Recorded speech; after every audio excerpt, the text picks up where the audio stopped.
मसीह में आप सबकी सलामती हो। मेरे प्यारे दोस्तों, आज हम एक ऐसे मौजू पर बात करने जा रहे हैं जो सिर्फ खबरों तक महदूद नहीं बल्कि आसमानों, सहीफों और सदियों पर फैली हुई पेशन गोइयों से जुड़ा हुआ है। हम रोजाना खबरें सुनते हैं, ईरान और इसराइल की कशीदगी, मशरिक़ वस्ता में जंगें, अमेरिका का किरदार, सऊदी अरब की बदलती पॉलिसियां और पाकिस्तान समेत मुस्लिम दुनिया के हालात। लेकिन सवाल ये है, क्या ये सब महज सियासी इत्तफाकात हैं या फिर ये वही वाक़यात हैं जिनकी निशानदही हजारों साल पहले बाइबल में कर दी गई थी। आज की ये वीडियो किसी पर अकीदा मुसल्लत करने के लिए नहीं बल्कि हैरत अंगेज हक़ाइक़ की तलाश है। एक ऐसा रूहानी मुतालिया जो हमें मौजूदा हालात को एक मुख्तलिफ ज़ाविये से देखने पर मजबूर करता है। दोस्तों, मेरा नाम है रोहेल जॉनसन और आप देख रहे हैं Rohel Johnson official YouTube channel. आइए हम नायत बारीक बीनी से इस वीडियो का आगाज करते हैं।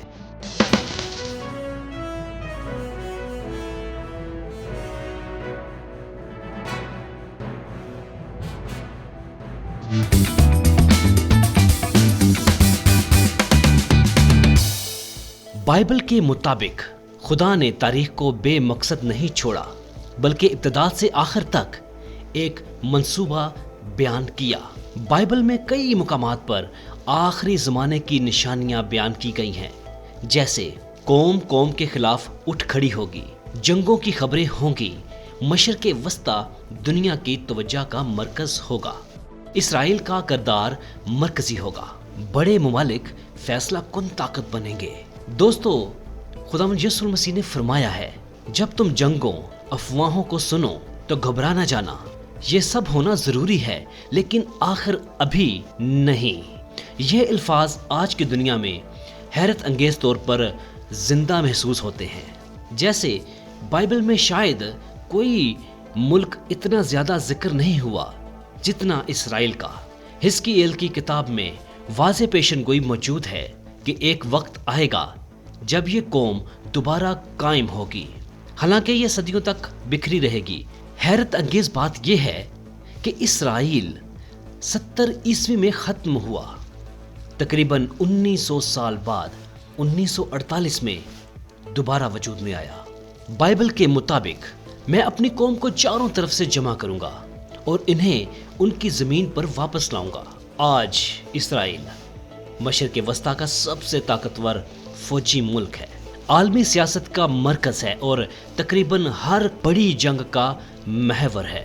ये सब बाइबल के तालिब इल्मों के लिए एक बड़ी निशानी समझी जाती है। दोस्तों, ईरान के बारे में अगर हम बात करें तो बाइबल मुकद्दस में ईरान को फारस कहा गया है। हिजकिय्येल बाब 38 और 39 में एक बड़ी जंग का जिक्र है जिसे आमतौर पर जूज एन मजूज वार कहा जाता है।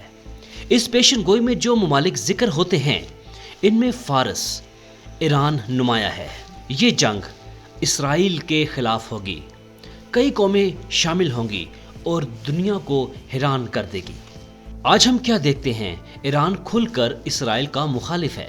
लबनान, शाम, यमन में असर और रसूख, मिसाइल, न्यूक्लियर प्रोग्राम, इसराइल को नक्शे से मिटाने के बयानात, ये सब बातें बाइबल के मुतालिया करने के लिए महज सियासत नहीं बल्कि नबूवत की गूंज हैं। अब हम बात करेंगे अमेरिका की।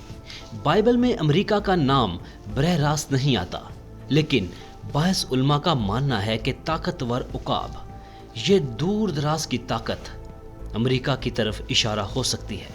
इसराइल का सबसे बड़ा हमायती है, मशरिक़ वस्ता की हर जंग में शामिल रहा, आलमी निज़ामी मैशियत पर असर रखता है। बाज़ तजर्बाकार कहते हैं अमेरिका का बदतदरीज इखलाकी ज़वाल बाइबल में बयान करता है, आखिरी ज़माने की बेरा रवी से मुशाबा है। बाइबल में अरब कौमों का जिक्र अक्सर सहरा, तिजारत और इस्माइल की नस्ल के तौर पर मिलता है। हैरत अंगेज तब्दीलियाँ, सऊदी अरब में मजहबी सख्ती में नरमी, इसराइल से तल्लुकात की बात, नई आलमी सफ बंदियाँ। बाइबल मुकद्दस में लिखा है कौमें अपनी राहें बदलेंगी और पुराने इत्तेहाद टूट जाएंगे। ये आयात आज के अरब वर्ल्ड में वाज़े तौर पर देखी जा सकती हैं। बाइबल में पाकिस्तान का नाम नहीं लेकिन मशरिक़ की कौमें और कसीर आबादी वाले इलाके का जिक्र बार बार आता है। पाकिस्तान एक एटमी ताकत है। इस्लामी दुनिया में अहम मुकाम। आलमी ताकतों की नज़र में आखिरी ज़माने की पेशन गोइयों में ये कहा गया है कि कौमें फैसला कुन मोड़ पर खड़ी होंगी और हक व बातिल की लकीर वाज़े हो जाएगी। ये कैफियत आज मुस्लिम दुनिया में वाज़े नजर आती है। यीशु अल मसीह ने फरमाया, ज़लज़ले बढ़ेंगे, कहत आएंगे, मोहब्बत ठंडी पड़ जाएगी, कुदरती आफाक में इजाफा, खानदानों का टूटना, इखलाकी इक़्तिदार का खात्मा और झूठ, फरेब, ताकत की सियासत, ये सब चीजें बाइबल के मुताबिक आखिरी ज़माने की निशानियां हैं। बाइबल मुकद्दस एक तारीख नहीं देती, लेकिन निशानियां ज़रूर देती है, और ये निशानियां इसराइल का क़याम, आलमी जंगों की फिजा, कौमों का इखलाकी ज़वाल, मशरिक़ वस्ता का मरकज़ बनना, ये सब आज मौजूद हैं। प्यारे दोस्तों, हो सकता है कि हम वाकई आखिरी ज़माने में हों या हम एक बड़े मोड़ के करीब हों, लेकिन एक बात तय है, दुनिया वैसी नहीं रही जैसी कभी थी। अगर आप चाहते हैं कि हम इस मौजू को मज़ीद गहराई में देखें, दज्जाल, एंटी क्राइस्ट की कहानियाँ, झूठे नबियों का किरदार या आखिरी जंग की तफसील, तो अपनी राय कमेंट्स में ज़रूर लिखें। आखिर में एक खामोश सा सवाल आपके लिए छोड़ते हैं, अगर वाकई ये सब निशानियां हमारी आंखों के सामने पूरी हो रही हैं, तो क्या हम सिर्फ देखने वाले रहेंगे या समझने वालों में शामिल होंगे? ये आपने सोचकर कमेंट्स में बताना है। अगर आपको ये वीडियो सोचने पर मजबूर कर गई हो तो चैनल को सब्सक्राइब करें, वीडियो को लाइक करें और इसे उन लोगों तक जरूर पहुंचाएं जो खबरों से आगे सच को तलाश कर रहे हैं। मेरे प्यारे दोस्तों, मसीही ईमानदारों, ये वीडियो किसी को खौफजदा करने के लिए नहीं, बल्कि सोचने की दावत देती है। बाइबल मुकद्दस के मुताबिक ये सब कुछ इंसान को खुदा की तरफ से मुतवज्जा करने के लिए है। सवाल ये नहीं कि दुनिया कहाँ जा रही है, असल सवाल ये है कि आज हम कहाँ खड़े हैं। अगर आप इस किस्म की रूहानी, तहकीकी और हैरत अंगेज वीडियोस मजीद देखना चाहते हैं तो चैनल को सब्सक्राइब करें और अपनी राय कमेंट्स में जरूर दें, क्योंकि खुदावंद ही हमारा निजात दहिंदा है। आमीन।